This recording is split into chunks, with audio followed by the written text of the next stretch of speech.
किसी गांव में एक बहुत ही आलसी व्यक्ति रहता था जो बिना किसी मेहनत के अपना जीवन चलाना चाहता था। एक सुबह ऐसे ही गांव में घूमते हुए उसने कुछ सेब को चुराने का निर्णय लिया और जैसे ही उसने ये कोशिश की तो किसान ने उसे देख लिया और वो आलसी व्यक्ति घबराकर पास के एक जंगल में जा छिपा। उस जंगल में चलते चलते उसने एक बूढ़े भेड़िए को देखा जिसके केवल 2 ही पैर थे और उसे ये देखकर आश्चर्य हुआ कि कैसे ये बूढ़ा भेड़िया केवल 2 पैरों के साथ जीवित रहता है, कैसे ये अपने लिए खाना ढूंढता होगा और कैसे ये अपने आप को दूसरे जानवरों से बचाता होगा। तभी अचानक उसने एक शेर को अपनी ओर आते हुए देखा जिसके मुंह में कुछ खाने का टुकड़ा था और वो आलसी व्यक्ति भयभीत होकर एक पेड़ पर चढ़ गया, परंतु वो बूढ़ा भेड़िया केवल 2 पैर होने के कारण वहां से भाग नहीं पाता है और वो देखता है कि शेर अपने मुंह का भोजन उस भेड़िए के लिए छोड़ जाता है और वो आलसी व्यक्ति परमेश्वर के इस काम को देखकर बहुत ही खुश होता है और मन ही मन सोचता है कि वाकई में परमेश्वर के पास में अपनी हर एक सृष्टि को चलाने की योजना है, तो जरूर परमेश्वर ने उसके लिए भी कुछ सोचा होगा। और वह यह सोचकर वहीं बैठ जाता है और किसी के आने का इंतजार करता है और सोचता है कि कोई उसके लिए भी वहां पर भोजन लेकर आएगा। पर काफी देर तक इंतजार करने के बाद में उसकी मदद के लिए वहां पे कोई नहीं आता और तब वो वहां से चला जाता है और रास्ते में उसकी मुलाकात एक साधु महात्मा से होती है और वो सारी बातें उन साधु महात्मा को सुनाता है और उनसे पूछता है, परमेश्वर ने उस अपंग भेड़िए पर तो अपनी दया दिखाई, पर मुझ पर अपनी दया क्यों नहीं दिखाई। तब साधु महात्मा उस आलसी लड़के से कहते हैं कि यह सच है कि परमेश्वर के पास में सबके लिए कोई न कोई योजना जरूर है और तुम्हारे लिए भी जरूर होगी, पर हम सभी परमेश्वर के पुत्र हैं और तुमने परमेश्वर को गलत समझा है और परमेश्वर ये नहीं चाहते कि तुम उस बूढ़े अपंग भेड़िए की तरह बनो, जबकि परमेश्वर ये चाहते हैं कि तुम उस शेर के समान बनो जो दूसरों की जरूरत को पूरा कर सके। और कभी कभी हम अपने जीवन में परमेश्वर के कुछ इशारों को गलत रूप से समझ लेते हैं, लेकिन परमेश्वर हमें जो बताना चाहते हैं हमें उसे सही रूप से समझना चाहिए। तो दोस्तों, ये कहानी हमें सिखाती है कि कभी कभी जीवन में हमें परमेश्वर कुछ इशारे करते हैं ताकि हम दूसरों की मदद कर सके और उनकी परेशानियों को समझकर उनको साथ लेके चले। पुराने समय की बात है, एक शहर में एक बहुत ही धनी व्यक्ति रहता था। वो पूरे शहर का सबसे धनी व्यक्ति था। उसने अपनी पूरी जिंदगी में बहुत पैसा कमाया था। अब वो अपनी उम्र के साथ में बूढ़ा हो चुका था। अब उसे धीरे धीरे एहसास होने लगा कि अब वो बूढ़ा हो चुका है और उसके पास में जीने के लिए बहुत ही कम समय बचा है और चाहे इंसान गरीब हो या अमीर, सबको जीने के लिए समय बराबर ही मिलता है। इसीलिए अब वो अपनी जिंदगी का बाकी बचा हुआ समय अपने लिए जिएगा और अब वो अपना सारा कमाया हुआ धन और दौलत गरीबों में दान करके और सब कुछ छोड़ के एक साधु के वस्त्र धारण करके जंगल में निकल जाता है और वो वहां पर ध्यान करने लगता है, जीवन के असली सच को पहचानने लगता है। धीरे धीरे अब वो संसारिक जीवन से मुक्त हो जाता है और स्वयं को खोजने में अपना पूरा समय बिताता है। अब वो पूरी तरीके से आजाद हो चुका है और वो इसी जीवन के साथ में खुशी और शांति से रहने लगता है। उसकी भक्ति और शांत स्वभाव से धीरे धीरे 500 भिक्षुक उससे प्रभावित हो गए और उसने एक बूढ़े मॉन्क को अपना गुरु भी बना लिया था और वो उन्हीं के साथ में धीरे धीरे रहने लगता है, उनसे घुल मिल जाता है। उनमें से ज्यादातर भिक्षुक काफी गंभीर और चुप रहा करते थे, पर उन सभी भिक्षुक में से उस मॉन्क के चेहरे पर हमेशा छोटी सी मुस्कान रहती थी। वो हमेशा अपने अंदर की खुशी को अपने चेहरे की हंसी पर रखता था। चाहे कुछ भी हो जाए, वो हमेशा अपनी प्यारी सी मुस्कान के साथ में हंसता रहता था। उसके चेहरे पर हमेशा हंसी को देखते हुए सभी भिक्षुक उससे पूछते हैं कि वो इतना खुश कैसे हैं और उसकी हंसी का क्या राज है, हमें भी बताओ।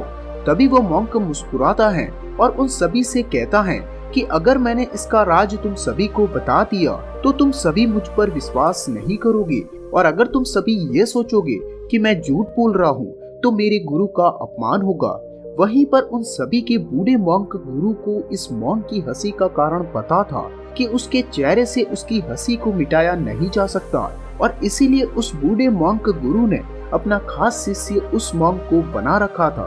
धीरे धीरे समय बीता और बारिश के मौसम के जाने के बाद वो बूढ़ा मॉन्क अपने सभी शिष्यों के साथ में एक शहर से गुजर रहा था। तभी उस शहर के राजा ने उन सभी को अपने महल में रहने का अनुरोध किया। बूढ़े मॉन्क ने राजा की बात मान ली और सभी राजा के महल में रहने लगे। यहाँ का राजा एक बहुत ही अच्छा इंसान था जो अपनी प्रजा का बहुत ही ध्यान रखता था। वो एक शासक के रूप में अपने उत्तरदायित्व को काफी गंभीरता से लेता था। उन्होंने लोगों को खतरे से बचाने और उनकी समृद्धि कल्याण को बढ़ाने की कोशिश की, पर उसे हमेशा अपने दुश्मन पड़ोसी देश उस पर हमला न कर दे उसकी चिंता लगी रहती थी, जिसमें से कुछ उसके मित्र थे तो कुछ धमकी देने वाले थे। उसे अक्सर अपने ही पड़ोसी राज्य मंत्रियों के बीच में शांति बनानी पड़ती थी। राजा इस विषय को लेकर अक्सर चिंता में रहते थे। कभी कभी छोटा सा विषय भी शत्रु देश बड़ा बना देता था। इससे राजा की प्रजा और राजा की जान को भी खतरा था, और वास्तव में राजा के पास में चिंता करने के लिए बहुत कुछ था, और इसी वजह से राजा को कभी भी खुश होने का समय नहीं मिला। धीरे धीरे समय बीता और गर्मियों के दिन करीब आते ही राजा को पता चला कि साधु वापस जंगल में लौटने की तैयारी कर रहे हैं। तभी राजा अपने राज्य के स्वास्थ्य और कल्याण को ध्यान में रखते हुए उस बूढ़े मॉन्क के पास में गए और उससे बोले कि इस उम्र में तुम कहाँ जाओगे? आप कमजोर और बूढ़े हो चुके हो, आपसे अब नहीं चला जाएगा और आप अपने शिष्यों को जंगल में भेज सकते हो, लेकिन आप यहीं पे रुक जाओ। बूढ़े मॉन्क ने राजा की बात मान ली और उन सबको कहा कि अब मैं बूढ़ा और कमजोर हो गया हूँ और मैं अब राजा के प्रस्ताव के अनुसार अब यहीं रहूंगा, और अपने उसी खास मॉन्क को सभी शिष्यों का गुरु बना दिया और सबको जंगल की तरफ जाने को कहा। सब खुशी खुशी मान गए और वहां से अपने नए मॉन्क गुरु के साथ में जंगल की तरफ चले गए। वो मॉन्क जंगल में जाके ध्यान करने में पूरी तरह से व्यस्त हो गया। उसे इतनी बुद्धि और शांति प्राप्त हुई कि वह पहले से भी अधिक खुश हो गया। वह अपने गुरु को याद करता था और उसके साथ अपनी खुशियां बांटना चाहता था, इसीलिए वह उसके दर्शन के लिए शहर की तरफ लौट आया। जब वह आया तब वह अपने बूढ़े गुरु के चरणों के पास में जाकर बैठ गया। वे बहुत ज्यादा नहीं बोलते थे, लेकिन हर बार अपने उस खास शिष्य को गले लगाना चाहते थे और कहते थे कि क्या खुशी, ओ क्या खुशी। तभी राजा दर्शन करने आए। उन्होंने बूढ़े मॉन्क को प्रणाम किया। वहीं शिष्य मॉन्क यही कहता रहा, क्या खुशी, ओ क्या खुशी। वह राजा का अभिवादन करने और उचित सम्मान दिखाने की बजाय क्या खुशी, ओ क्या खुशी करता रहा। इसे देखकर राजा परेशान हो गया और उसने सोचा, मैं इतनी सारी चिंताओं के साथ में इतना व्यस्त हूँ और राज्य की देखभाल कर रहा हूँ, मुझे यहाँ आने के लिए भी सोच समझकर समय निकालना पड़ता है, और यह शिष्य मुझे इतना भी सम्मान नहीं दे रहा कि मुझे पहचान भी सके। राजा ने कहा, ये कितना अपमानजनक है। राजा ने बूढ़े मॉन्क से कहा, यह मॉन्क ज्यादा खाना खाने से मूर्ख हो गया है और ये अपने आलसी स्वभाव को छिपाने के लिए अपने चेहरे पर झूठी खुशी दिखा रहा है। कोई भी इतना खुश नहीं हो सकता। तभी बूढ़े मॉन्क ने राजा से कहा कि धैर्य रखो राजन, मैं आपको उसकी खुशी का कारण बताऊंगा। उसकी खुशी के बारे में बहुत ही कम लोग जानते हैं। बहुत समय पहले वो भी अमीर और उतना ही शक्तिशाली था जितना कि अभी आप हो। तभी उसे एक दिन अपनी असली खुशी का एहसास हुआ और उसने सब कुछ त्याग करके एक मॉन्क की तरह जंगल में अपनी खुशी और शांति के साथ में रहने लगा। और अब वो ये सोचता है कि वो उसका पुराना सुख था जो उसके वर्तमान खुशी की तुलना में कुछ भी नहीं है। वह भी कभी अपने हथियारबंद लोगों के साथ में घिरा रहता था जो उसकी रक्षा करते थे, पर अब जंगल में अकेले बिना किसी डर के बैठा है। अब उसे डरने की कोई भी फिक्र नहीं है। अब उसे किसी भी हथियार की आवश्यकता भी नहीं है। उसने चिंता करने का बोझ पूरी तरह से छोड़ दिया है। वो अपने धन, स्वास्थ्य और सत्ता के डर की चिंता से पूरी तरह से मुक्त हो चुका है। उसकी बुद्धि अपनी और दूसरों की रक्षा करती है। वह अपने अंदर के ध्यान और शांति की असली खुशी में डूब चुका है और उसे खुश होने से अब कोई नहीं रोक सकता। क्या खुशी, ओ क्या खुशी, सच्ची खुशी। यह सुनकर राजा को उस खुश मोंग की खुशी का राज समझ में आ गया। उसे अंदर की असली खुशी में शांति का राज महसूस हुआ। उसने उस बूढ़े मोंग को सम्मान दिया और अपने महल की तरफ चला गया और सब कुछ त्याग करके एक साधु का वस्त्र धारण करके अपनी असली खुशी और शांति की तलाश में जंगल की तरफ चला गया।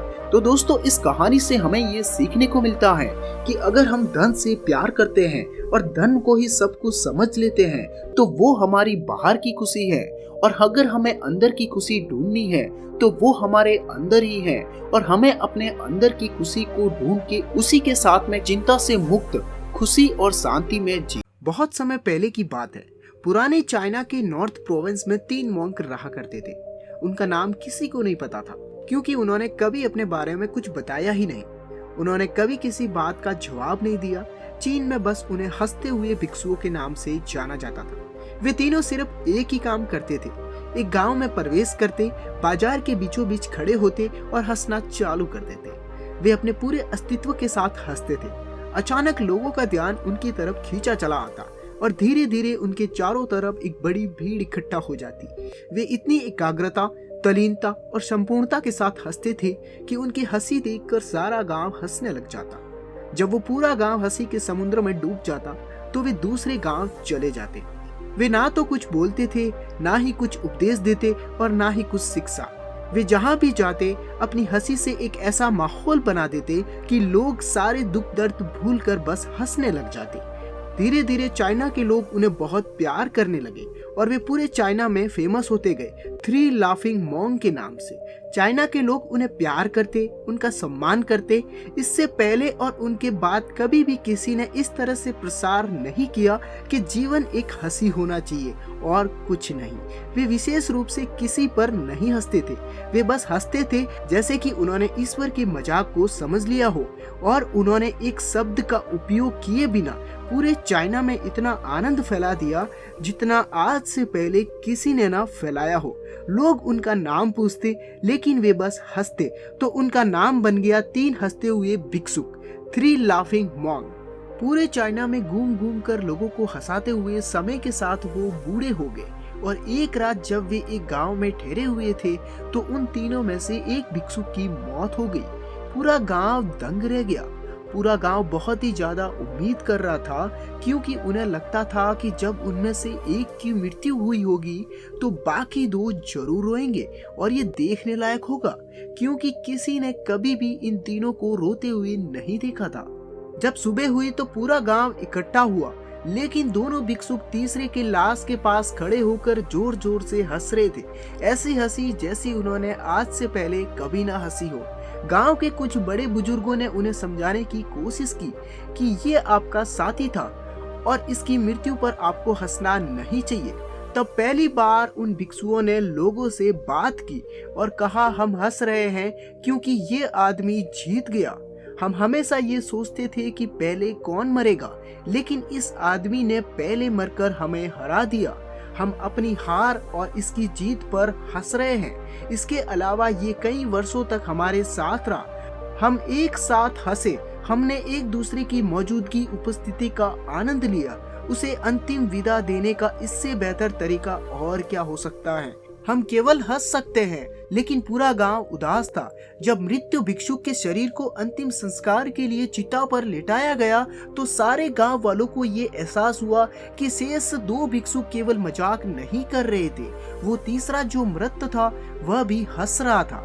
चीन में ये प्रथा थी कि जब किसी इंसान की मृत्यु हो जाती थी तो उसके पुराने कपड़े उतार कर उसे नहला धुला कर उसे नए कपड़े पहना दिए जाते थे।